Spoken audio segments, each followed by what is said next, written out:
Kalau sudah seperti ini, maka apa yang akan dirasakan oleh warga?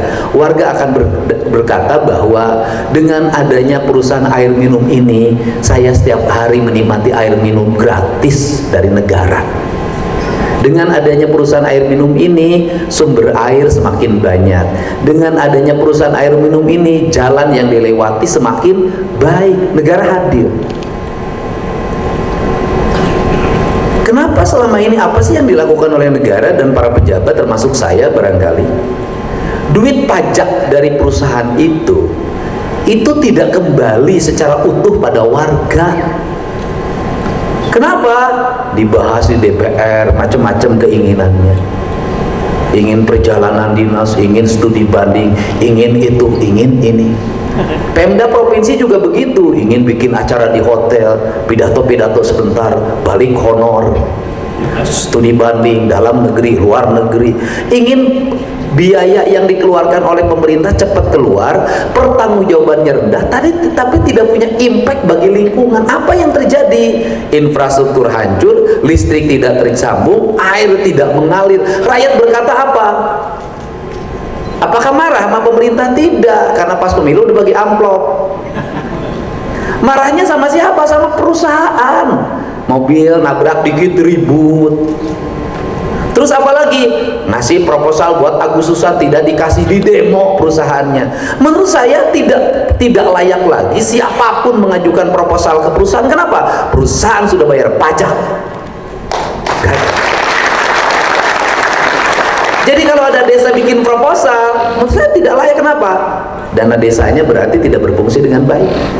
Bantuan keuangan desanya tidak berfungsi dengan baik. Kenapa? Sudah ada alokasinya kok.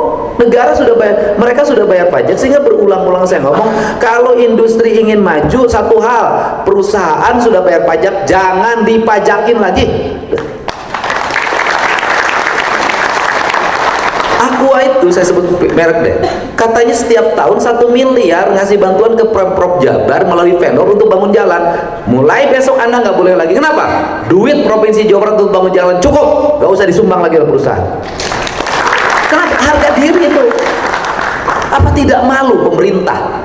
Jalan yang menjadi kewajiban dirinya dibantu oleh perusahaan, sedang perusahaan udah bayar pajak. Di mana harga diri kita? Artinya sekolah kita yang tinggi-tinggi ini, yang sampai gelarnya tinggi, ngatur duit saja tidak bisa, kalah sama ibu saya, Ibu Karsiti, bisa ngatur duit di rumah mesti nggak sekolah. Ini kan betul. Saya yang kedua, saya bertemu lagi dengan BYD, dia curhat, bahan tambangnya udah habis, pembangunannya hampir nggak jalan. Saya kasih solusi. Anda ngambil kuari dari mana? Dari perusahaan ini. Oke. Berapa harganya? Sekian. Mana kontraktor penyelenggaranya? Ini. Udah saya kasih mudah. Bagaimana? Besok kumpul dengan saya jam 1, bikin MOU. Anda mobil dari sini ngakusin, Pak, akses tolnya bisa dibukain. Saya telepon di Rut Jasa Marga, Pak, walaupun akses tolnya belum dibuka, udah kita kasih jalan, nanti tinggal hitung berapa ritasenya, hitung oleh tol harus berapa bayar, oke masuk. Tidak ada masalah. Tapi ingat, saya bilang, Anda beli berapa? 600.000 meter kubik. Oke, saya hanya minta satu saja, Anda bayar pajak lebih dulu. Untuk apa? Saya ngomong pada warga, nih mobil gede boleh lewat, dia udah bayar pajak. Nanti habis mobil gede selesai, ini duit pajak aku bangunin jalan. Selesai. Tapi yang begitu, Pak, mohon maaf ya nggak bisa besok, bisa nggak 1 bulan lagi? Kenapa? Karena kontraktornya mikir 2 kali. Kenapa? Oh, saya tahu kalau begini mereka biasa dapat bahan tambang yang ilegal. Ini nggak boleh begini. Kenapa? Kalau bahan tambang yang ilegal tidak bayar pajak, merusak jalan. Nanti yang dituding siapa lagi? Perusahaan lagi. Gara-gara ada pabrik ini jalan hancur. Saya nggak mau. Nah, untuk itu negara hadir untuk apa? Negara hadir itu untuk mengatur kedua-duanya. Investasi harus berjalan, SDM unggul harus lahir sebagai kelas menengah baru di industri. Kemudian apa lagi? Negara memberikan perlindungan pada rakyat. Bagaimana agar orang tidak ribut terus diupah? Negara hadir. Negara hadir di mana? Pendidikan gratis sampai SMA. Hadir negara. Apalagi bangun transportasi publik yang mengkonektivitaskan antara rumah-rumah warga dengan sekolahnya, dengan industrinya, sehingga orang naik mobil-mobil itu dengan murah. Bagaimana caranya bikin angkot murah? Saya kasih solusi lagi. Saya mau tawarin nanti di Desember. Bagaimana? Sudah supir angkot itu kan ikut pada juragan, pada bos. Sopir truk itu kan ikut pada bos. Yang menikmati kan bosnya. Bos itu kan hidup dari sopir, disetorin. Caranya bagaimana? Udah, kita siapin truk-truk yang kecil pengangkut bahan tambang. Kemudian mereka tuh siapa? Mereka yang hari ini menjadi sopir truk di bos itu, kita rubah mereka jadi pemilik mobil. Bagaimana caranya? Saya kerjasama dengan bank milik pemerintah provinsi udah mau. Udah, para sopir ini kita kasih mobil-mobil tanpa DP, kasih mobil nyopirin angkut barang. Lahir apa? Jalan awet, orang punya kemampuan ekonomi, akan lahir kelas menengah baru, asalnya kuli jadi tuan. Saya kan kasih solusi.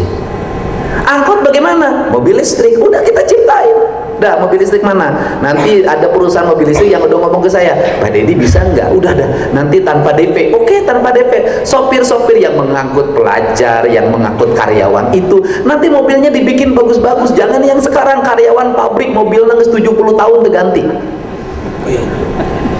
Nggak bisa. Mereka suruh pegang itu mobil, dia nyetorin sebulan sekali, dia nganterin karyawan, dia nganterin anak sekolah. Nggak usah kejar-kejaran, nggak usah kebutuhan. Walaupun nanti akan ada mental baru. Ini mental. Bagaimana mentalnya? Mobilnya pasti disuruh sama orang lagi disetorin. Nanti pegang mobil ini disuruh lagi. Saya tahu satu angkot itu 4 supir. Kan ini mindset. Yang berikutnya apa lagi? Negara hadir lagi. Di mana? Infrastruktur. Listriknya harus mengalir, akses gasnya harus mengalir, kemudian juga jalan-jalannya harus berkualitas. Untuk apa? Melahirkan iklim investasi yang memadai. Sehingga ketika kawasan industri ketemu sama saya, problemnya apa? PLN, dirutnya saya telepon ya, kita sambung. Problemnya apa? Gas. Aku ngomong sama dirut ya, dengan Anda nggak usah bayar. Kenapa? Saya tugasnya mengatur regulasi. Tugas gubernur itu adalah wakil pemerintah pusat. Maka saya harus punya akses di pemerintah pusat. Untuk apa? Mengkomunikasikan. Kenapa? Karena kalau tidak ada yang mengkomunikasikan, satu lembaga dengan lembaga lain tidak akan nyambung. Susah. Ini kan cara. Kan birokrasi ini seringkali membelit, mempersulit seluruh regulasi. Padahal birokrasi itu dibuat sesungguhnya untuk membuat kemudahan dengan mitigasi problem. Makanya UKL, UPL itu kan mitigasi, bukan administrasi. Makanya otaknya harus dipakai. Perusahaannya apa? Resiko lingkungannya tinggi enggak? Kalau resiko lingkungannya rendah, ya nggak usah pusing-pusing UKL, UPL. Orang bikin pabrik, apa pabriknya ngejahit baju, pasang kancing, nggak usah UKL UPL sama pabrik kimia, 3 jam harus selesai. Kan udah tahu, buang ini ke sini, buang ini ke sini. Jangan disamain, ngantri daftarnya harusnya dibikin kualifikasi. Ini perusahaan beresiko tinggi, ini beresiko menengah, ini beresiko sedang. Itu pabrik kimia UKL UPL-nya jangan sama lah aja dengan pabrik yang bikin kancing. Kan ini harus mindset itu dirubah. Untuk itu untuk apa? Makanya gubernurnya sering aktif ke sini, teleponin menteri, teleponin dirjen. Banyak kok ada perusahaan yang hampir 2 jam waktunya. Waktu itu kalau tanda tangan dirjennya tidak keluar, perusahaan asingnya mau keluar sebagai pemegang ordernya, pemberi ordernya mau balik. Saya bilang tunggu 2 jam, selesai bisa. Caranya bagaimana? Caranya gubernurnya mudah dihubungi, jangan protokoler. Dan gubernur jangan punya istri, udah. Loh, ini saya ngomong gubernurnya jangan punya istri penting loh. Kenapa? Pemimpin itu tidak boleh ada yang mengatur dirinya dan tidak boleh ada yang mempengaruhi psikologinya sehingga membuat kegundahan bagi dirinya. Itu pemimpin. Orang kalau tahu sejarah politik dan kebudayaan, silahkan baca tentang dinasti di Cina, dinasti di Tiongkok zaman dulu. Raja itu tidurnya sendiri segini, enggak kasihan. Kenapa? Karena mimpi-mimpinya, ide-idenya tidak boleh dipengaruhi oleh yang di sampingnya. Dia netral, dia independen, dia tidak boleh dipengaruhi oleh siapapun kecuali gagasan yang ada dalam pikirannya. Ini penting dalam kepemimpinan. Anda silakan dicek, Kaisar itu tidurnya sendiri. Anda mau pergi ke Korea, tentang sejarah Korea, sendiri. Cuman bedanya, kalau mau nemuin istri, mau istri yang mana? Ini saya cerita tentang Kaisar Cina. Itu tinggal dilihat. Oh, ini dia merem dulu, saya malam ini di sini. Tapi tidurnya itu tidak mempengaruhi perjalanan malamnya. Kenapa? Dia balik lagi ke tempat tidurnya. Itu kasar. Kenapa? Free dia harus bebas, dia harus merdeka, harus terarah. Maka kata orang Sunda, pemimpin itu, ratu itu gurat batu. Karena gurat batu keras kepala, tidak mudah dipengaruhi dan tidak mudah berubah. Itu ratu-ratu dengan politisi beda. Ya, kalau politisi berubah dalam setiap waktu, tergantung kepentingan dan arah angin.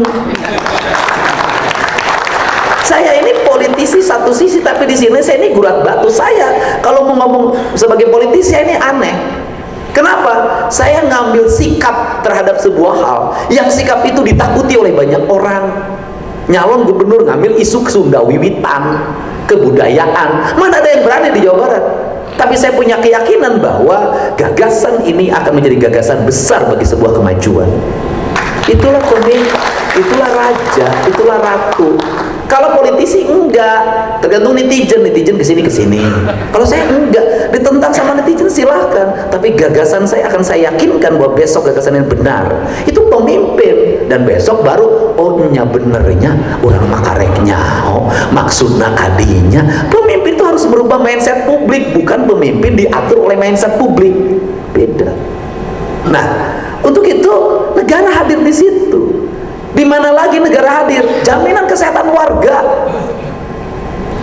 Kenapa? Untuk menjamin agar warga itu stabil, tetap di rumahnya, tidak marah. Jaminan lagi, pajak harus diatur distribusinya. Saya sudah minta kepala Bapeda, coba keluarin data desa-desa yang dekat pabrik. Kenapa? 2026 akan menjadi prioritas kerja gubernur. Kenapa? Gak mau saya di pabrik itu bayar pajak setiap tahun triliunan, ratusan miliar, tapi desa tempat pabrik itu tidak ada air bersih, rakyatnya miskin, tidak sekolah, rumahnya kumuh. Pertanyaannya, duit pajaknya kemana? Kan harus balik ke siapa? Ke tempat dia berada. Makanya saya nggak setuju. Cuman para pengusaha juga, perusahaan juga begitu kelakuannya. Giliran susah ke gubernur, giliran ada yang demo saya yang harus ngadepin. Pencemaran lingkungan kita harus jagain, infrastruktur saya harus bangunin. Giliran pajak, bayar pajaknya di tempat lain. Kan nggak bener juga, Pak. Bapak punya perusahaan yang besar di Jawa Barat. Buang limbahnya di sini, pencemaran udaranya di sini, pencemaran airnya di sini, ngambil air bawah tanahnya di sini, tiap hari lewatin infrastruktur di sini. Tapi kantor pusatnya di tempat lain, bayar pajaknya di kantor pusat, bagi hasil pajaknya di kantor pusat. Enak yang punya kantor pusat, tidak kebagian apa-apa, tidur aja duitnya triliunan. Kami ini babak belur. Terus kami harus ngebangun dari mana? Saya harus ngebangun dari mana, saya tanya. Kan kami harus bangun infrastruktur jalannya, kami harus basah jaringan listriknya, kami harus jagain warga untuk jagain industri agar tenang. Kami mau dapat duit dari mana? Kalau yang menikmati duit dari perusahaan itu adalah di tempat lain. Makna bahwa industrialisasi ditambah lagi yang kerjanya bukan orang situ juga, dari tempat lain juga. Terus adanya industri buat apa? Tidak melahirkan pertumbuhan, merusak infrastruktur, membuat pencemaran. Ya lebih baik udahlah jadi pertanian aja, tinggal di gunung hidup tenang, daripada jadi kawasan industri. Lurah-lurah juga kayaknya sebentar waktu pembebasan tanah. Nah, ini kan harus dibenerin juga. Artinya para pengusaha harus mengkonsolidasi juga. Oke, rakyat aku jagain, aku belain perusahaan. Oke, industri infrastruktur saya bangun. Saya berkomitmen menjadi gubernur ini dengan baik, melayani industrialisasi dengan baik. Pengusaha juga harus menghargai. Pada siapa? Pada tokoh-tokoh lokal yang ada di situ. Kadang-kadang kalau sudah mainannya di tempat lain, sudah punya backingan sana sini, kita ini nggak dianggap. Mereka ini datang kapan? Pada waktu peresmian. Mereka itu datang kapan? Pada waktu gunting pita. Ada problem kita yang ngadepin, tapi pada tipu digini-gini sama mereka, bukan sama kita. Kadang-kadang kan itu problem industri. Karena saya ini orang yang ingin meluruskan semuanya. Rakyat harus benerin, aparat desa harus benerin, kecamatan harus benerin, bupati gubernur harus bener, tapi perusahaan juga harus bener.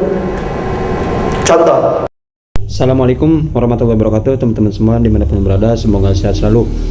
Oke teman-teman, tadi kita sudah mendengarkannya pidato dari Kang Deddy Mulyadi. Yang pertama membahas tentang perusahaan sudah membayar pajak, teman-teman, ya.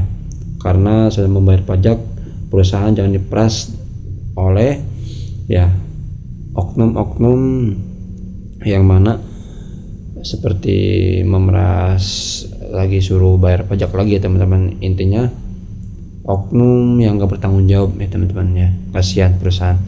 Tadi juga Kang Deddy membahas tentang air mineral aqua, ya, yang mana masyarakat harus mendapatkan air gratis, ya, karena negara kita kaya teman-teman.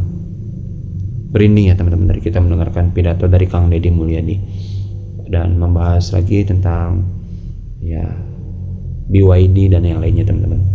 Semoga bisa dipahami apa yang disampaikan oleh Kang Deddy Mulyadi, dan semoga ya program Kang Deddy bermanfaat ya teman-teman, ya, khususnya untuk ya anak-anak kita nanti, untuk remaja-remaja yang baru lulus ya teman-teman. Oke teman-teman, terima kasih, semoga sehat selalu. Assalamualaikum warahmatullahi wabarakatuh.